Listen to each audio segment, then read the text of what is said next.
All right, welcome everyone. We're Semblance of Sanity. I'm Caleb. I'm Jacob. And we're here for Dr. Stone, Season 1, Episode 10. We have electricity. We got electricity, and we've got ourselves a potential new ally in Asagiri Gen, who has very much been astonished, wowed even, by the level of science portrayed by the brilliant Senku. By Senku and the rest of the members of this this science group that Science they have Coalition. Here. Yes. Yes. Being from Tsukasa's tribe, his empire, if you will, he's not used to seeing this. Right. And it is now just a question of how much is he on their side. Yep. He saw the light. He was pretty impressed. Yeah, I would say he is for the most part on their side. But what do they do now? Because they still need to build the antibiotic and everything. Right. But they have electricity. That changes things. Changes things a lot. How does it change things? What are they going to do with it? Because right now they have a very crude system, but it does work. So where do they take that from here on out? We've got ourselves the science roadmap here. Yep. Electricity was a big step in the beginning stages of this. They might focus a little bit on the alcohol side of things and how they combine things to get specific acids kind of set up. But or they're going to figure out how to go from electricity into getting the sodium hydroxide. Right. But those are the next steps at the very least. But they could end up focusing a little bit more on the immediate issues here. So that's where we're at. And y'all, without further ado, let's get into this. All right, everyone. Now be sure to go check out the reaction portion of the video in the description below, and then come back here for the discussion.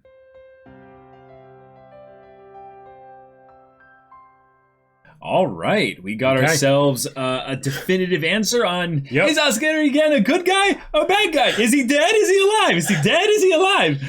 Oh, man. I love that they use the ridiculousness of his magic kind of tricks to be the reason as to why he survived there. But that was actually a really good shock. The idea that suddenly magma is just like, I'm just going to kill him. Yeah. In the night. There was nothing they could do to stop him. Yep. And these kinds of things would be things that you'd have to deal with in this world. And, because it's anime and there's all the ridiculousness of they have knowledge from the modern world and everything. So, having something like fake blood packets, there you go. Why not? For sure. Yeah. And it wasn't something like there was a bunch of plot things contingent upon that anyway. So the fact that, we didn't know that he had those and then he has them, it totally works, right? But it helps add that element of chaos where you don't know. And if you have someone who's, a beefy strong boy with weapons and, say, a temper or not the brightest or whatever, that can really throw a wrench into some good plans. It really felt like Gaston and LeFou. like an even dumber version of Gaston and LeFou, but in ancient times. You even had like the little sniffling little guy like they should be just happy to be associated with you, Gaston. I mean magma. Yeah. Oh man, that's hilariously really cringe. Yep. So we also set up a lot of little character motivations, world building, backstory kind of stuff going on here. Yep. With the village, they have a tradition called the Grand Bout, which is a tournament. I mean, it's not a frequent thing. It's primarily done as a way to establish who the next elder is going to be. So once you've done one and it successfully passes the line on, you wouldn't have another one for years. Right, until the next generation comes around, which would be in 15, 16 years. But that being said, the idea of pulling the twist that one of the things that was the reason as to why Kohaku was forced out, or the final thing that broke the straw that broke the camel's back, basically, was her subverting the whole traditions of the village by defeating the guy and then basically in some ways cock blocking the whole village away from Ruri. Just be back with your... Because the basis for their entire system of passing on the torch of who leads the village, even though she would definitely be strong enough to do it, well, they need to have a successor after her. Yes. So... Right. Because I'm guessing what it is that the child, if there was a child, that child would then become the next, priest or priestess that would, Right. like be taught all of the lore and everything about the world, and then the next strongest person would then wed them, and there you go, right? Doesn't quite work for Kohaku, right? Yeah. So, yeah, there you go. There you go. You know, tradition. But what is exciting about this is that this sets up a future grand bout. Yep. Where we can have our main characters all submit themselves, essentially, potentially. Like, any one of them could. Even Suika. Yep. Well, yeah, in some ways, they all have their own, like, special skills and what have you to where they could be useful. Man. Yeah. And what I kind of want to see in my own, like, stupid, like, hilarity of this, I kind of want all the members of the Kingdom of Science to secretly, like, put themselves in for the grand bout. Yes. Where it's like, wait, you're actually competing? You're actually competing? Yeah. And everyone just ends up competing because they're all like, yeah, we all love Ruri. Wait, so you know what would be, and what would be great that they could do with that is that then, like, there aren't even that many people from the village that are competing. Right. So then it's like Magma and then literally just the Kingdom of Science. And they take turns going up against Magma trying to defeat him, right? You know, and then it's just, okay, if any of us defeat Magma, then we'll lose to someone else so that they can actually, like, you know, so that way Kohaku isn't just the one at the end that wins, because then it'll repeat the problem. Right. But oh man, this will be great. This will be great, and the kind of antics that they'll get up to, any kind of inventions or weapons that they bring into it, like that's so funny. We could have something. Yeah. We could have something where one of them is like, okay, I'm gonna fight you, and he's like, haha, you can't beat me. I'm stronger than you, and all this stuff. Then they pull out a, you know, I don't know, a satchel of black powder, like, you know, like. Who knows? Like, yeah, if this Senku could go to some crazy places, right? Like, if Senku got involved, and basically all he did was he brought out like one little like thing of like acid, and he basically just like flicks it at him. It gets into his eye, and he just he's just blinded in one eye, and then Senku just comes up and kicks him in the head, and he's just like, all right, I win. Yeah, pepper spray, or or crossbow. Not everyone will be Tsukasa and can catch arrows. Like, that's true. Granted, that's not a modern crossbow, so it's probably a lot easier than, you know, whatever. And it might also knock down a dumb brute. Like, yes, that is very true. That is very true. You know, it wouldn't necessarily kill them right away and all that stuff, and that could cause problems. But wouldn't that be amazing to just have an Indiana Jones moment where the person's like, yeah, I'm awesome. And then just... you know, whether it's a crossbow or a gun or whatever. You know, and then it's just, they're done. And it's like, well, that settles it. All right. Yeah. Yep. It would also be rather funny to have literally any member of the Kingdom of Science actually win it, because any one of them would have to come up with there would just be a hilarious scenario where whoever it is has to marry Ruri. Yes. And it just might be the thing where it's like, oh yeah, we're going to just like gloss over a lot of the details with the fact that, like, in this tribal village, the first thing they would need to make sure that you did, like, now make sure you consummate the marriage, because we need to have, you know, the next generational line. You know, she only has in her immediately, right? She only has, you know, maybe a year left, so 9 months of that has to be, you know, with a bun in the oven. So. Yep. Oh my God. So that's its own thing. But Asagiri Gen has made a deal with Senku. Yep. And I love it being so simple. Oh yeah. He just wants a bottle of cola. And the thing is, it's probably not even going to be a good bottle of cola. No, like it's going to be like the ramen, you know? Yeah, it's going to be like the ramen. It's like, this is not the real thing. But it's about the best thing you could get in this world, in this time right now.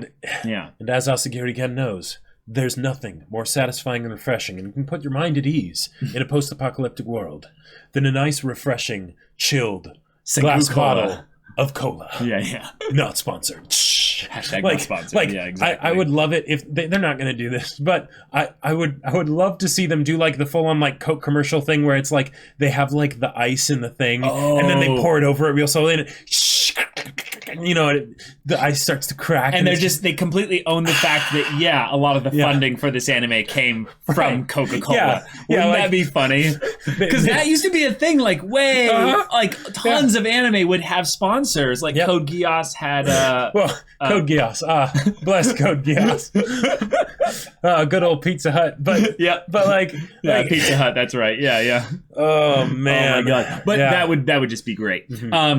It is a flimsy alliance, though. Yes. it is something where I have no doubt, I am 10 billion% certain that Senku will be able to do it. Mm-hmm. But the question is that if that's it, and Asagiri Gen being the mentalist, kind of the charisma person, I would say him kind of having these little moments where he's like, Senku, this alliance, it's been going on for a few months now. I could really use this, And it's like, Senku's like... He starts trying to boss Senku around. Right. And Senku's just like, I saw this coming. Yeah. And this is like paying my tip to the waiter, whatever. Right. Sure, but then, if I'm going to do this for you, you got to scratch my back, not just I'm not going to tell, Tsukasa, right? Right, exactly. Yeah. Uh-huh. That could be a kind of a fun dynamic. Oh, definitely. That he's never really fully loyal to Senku. It's just that he's like, I'm pretty superficial. He's just making things pretty nice for me over here. But I will say, the fact that it's based on something so superficial as a Coke, right? That is, in a lot of ways, maybe more reliable. Sure. Because you're not banking on them being like loyal to you unto death or whatever or anything like that. It's just, hey, it's a casually entered, therefore it hopefully is casual to keep, right? Like it doesn't take much, Yeah. It's like, yeah, that's fine. You don't need to be, my slave or anything like that. But he's realized that, this place is kind of cool. This place is kind of cool. Yeah. He's not in the same boat as Chrome is in that he doesn't really care about the passionate excitement of this whole thing, or at least he says he doesn't, even though he did kind of freak out about the whole idea of electricity in this stone world. But that is something that he could eventually kind of come around on. Like, I could see that being a thing. But he's someone to just kind of watch out for, just in case things become negative for him via someone else's choices or what have you. But at the very least, since he's driven by comfort, there shouldn't be a change without some sort of external change. That's my point. That's my point. Is that it'd have to be someone else's choice that would ruin that. Right. But it does make sense, though, why he wouldn't necessarily be valuable, though, as much in Tsukasa's empire, because they're all a bunch of meaty muscleheads. And what good is charisma gonna do there? Right, like in certain circumstances, sure, it's very valuable because supply and demand. If there's a demand and you're the only supply, then great, right? But if there's no demand, then who cares if you're the only supplier of it? And a lot of the other people in the group probably wouldn't have the same thoughts about him that Tsukasa would. Exactly, yeah. Yeah. Because Tsukasa at least freed him specifically, Right. In that respect, I think that Tsukasa was thinking ahead about the idea of there being other people that are out there. And he's like, I would need a good envoy that doesn't immediately make them terrified of us because I'm sending in a meaty musclehead. Right. Because if I have the power to overpower any people that I come across, then I'm covered, right? And my main forces will still be the muscleheads and stuff. But at that point, that means I should diversify, right? Yep. So because Tsukasa is decently smart. Also, they had an archer. They did. That's a little freaky. That's terrifying. That's the weapon that conquered the the ancient world. Do that with a trained horse, and you are unstoppable. Yeah, I don't think we're gonna get horses anytime soon. Probably not. No, because you have to actually find them, breed them. Yes. And there might not literally be any horses left alive in Japan. So it's like, well, maybe if we were, on a larger body of land, then maybe that would work. But yeah, exactly. Okay, we've learned a little bit more about Kohaku, but we also learned a little bit more about Chrome. Yeah, there was a little bit with him and Ruri and how he not only promised to heal her and stuff and cure her, she has survived up until this point. Yeah. Now, there is a real possibility that they just didn't know how old she would be before she passed. Sure. Or it's a combination of Chrome and Kohaku's efforts that have kept her well up until this point. Yep. So it can't be ignored that his promise has probably already led to some efforts. Sure. The fact that he's gathered all these things is essentially in service to potentially finding a way to save Ruri. Right. He also is a curious boy who, wants to be a sciencer. Yes, I love. That's a very cool dynamic there. I love it. A sciencer. Yep. It feels apropos. Someone who applies the use of science, bitch. Yeah, exactly. And it gives us a little bit more of a little bit more of solidarity, I would say, to Chrome, in that he kind of seemed to be the Taiju smart boy 2.0, you know? Right. He is earnest, and yet instead of being, you know, stamina and, you know, just, you know, boneheadedness. Right. It's the curious boy who is not as smart as Senku, but is decently smart and is, you know... Right. At the very least, another brown-haired, you know, just like, you know, he fits the archetype, I guess. Well, and also just the idea that given that they all have their skills that, you know, they bring into play for the sake of the plot, right, and then they have their shtick that basically makes them funny and entertaining, right? Then the next step is to add some depth, right? Make us care about them, you know. And that's really cool that they're doing it here because they really did a fantastic job and have continued to do a good job with Senku. Like the whole flashback of, you know, him learning about electricity and Thomas Edison and, you know, and things like that. One of the 4 fundamental forces of the universe. And just being like, whoa, and taking the little Tesla coil gun and you know, zapping some bullies or whoever they were, or just random I don't know, guinea pigs. But was it actually a Tesla coil thing? Yeah, it was like because what's funny is that he's talking about his first biography was Edison, and yet his weapon that he used was a Tesla coil. I thought if that's the case, that's rather funny. Yeah. But so giving little bits like that to the other characters as well, even if it's in lesser amounts because they're not the main character, I appreciate that. Yeah, and if we end up getting an actual like in-depth tournament arc, I will be. I mean, there didn't look to be too much structure because Kohaku just jumped in. Yes, that's true. We don't know who the finals was meant to be. Well, who knows? Who knows? Maybe she was the finalist, and then that just ended up giving her like more energy when she fought him. You know, like it didn't necessarily have to be that she struck him when she heard him say that. You know, right? Maybe it's a thing of where if you're in the circle, you keep fighting until everyone who's going to enter. Does, but I'm sure it's just rather simple. But if in this, like, you know, MacGyver, like, educational sort of, like, learn, you know, and of course there's the anime rule of cool stuff, but, like, learn about science and everything, they do a tournament arc. I will be astonished if they pull it off. I want them to, and I think they could. Just for the audacity of having it in this show where it completely doesn't fit, but then at the same time it totally does because it's back in these times, like they would totally do something like that. Who's the strongest person? Yeah, exactly. Yeah. Oh, man. Wow. Yep. Okay. Suika being a great detective. Yes. Magma being a big chungus, basically, this stupid fathead. Your connection with Gaston and LeFou is really perfect. It's perfect, yeah. But also just Asagiri Gen being like, I had blood packs that were crushed berries that I put all over my body. You realize probably why he does that, right? Yeah. It's because whenever it comes to a physical encounter, he will lose. Yeah. If it gets past his charisma defenses, I'm just dead. Like so it's not just a protection against Magma or Tsukasa, it's a protection against like just whoever's out anything. There. Like And then he has to be a convincing corpse, basically. Just you know. But what I love is that it wasn't just something where it's like, I stab you, and then I have this thing, so I wasn't really fully stabbed, you know? It's no, I pummeled you to bits in the face, and then I stabbed you. Right? So it's like, I'm still alive, but... I was still knocked unconscious. Yeah, it's going to take several weeks to recover. So in that respect, he didn't have to be a convincing corpse. He was already out by the time that he got stabbed. Oh, man. I just love it, too, because while these characters have their dramatic thing that they're focused on... They're completely gimped in all the other stuff, which makes it funny when they get encountered by those specific things. It's basically like our explosion girl Megumin, straight up, just min-maxed, you know, one thing.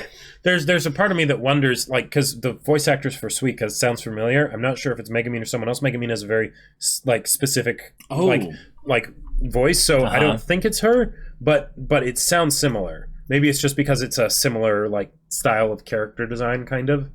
I actually could see it actually being Megumin. Rei Takahashi, that's her name. Yeah, like that could be. That could be. I'm not sure. But who knows? Yeah. Well, we'll find out. People in the community will tell us. But y'all, thank you so much for watching this episode's reaction and discussion. If you want to see the next episode's reaction and discussion right now, though, go check out the link in the description below for our Patreon. You can get on early access there. You can watch full-length timer reactions there. And all this comes with Discord access, so you can chat with us and the community there about this show, about anime in general, and you can talk with Jacob about the sci-fi novel that he wrote. Yep. I wrote a sci-fi novel. It's called Battle Lines. It's really cool, and it's on Amazon. Link in the description down below. Go check it out. Yeah, so if any of that interests you, we'll see you there. But until then, we're Semblance of Sanity. I'm Caleb. I'm Jacob. And we'll see you all next time.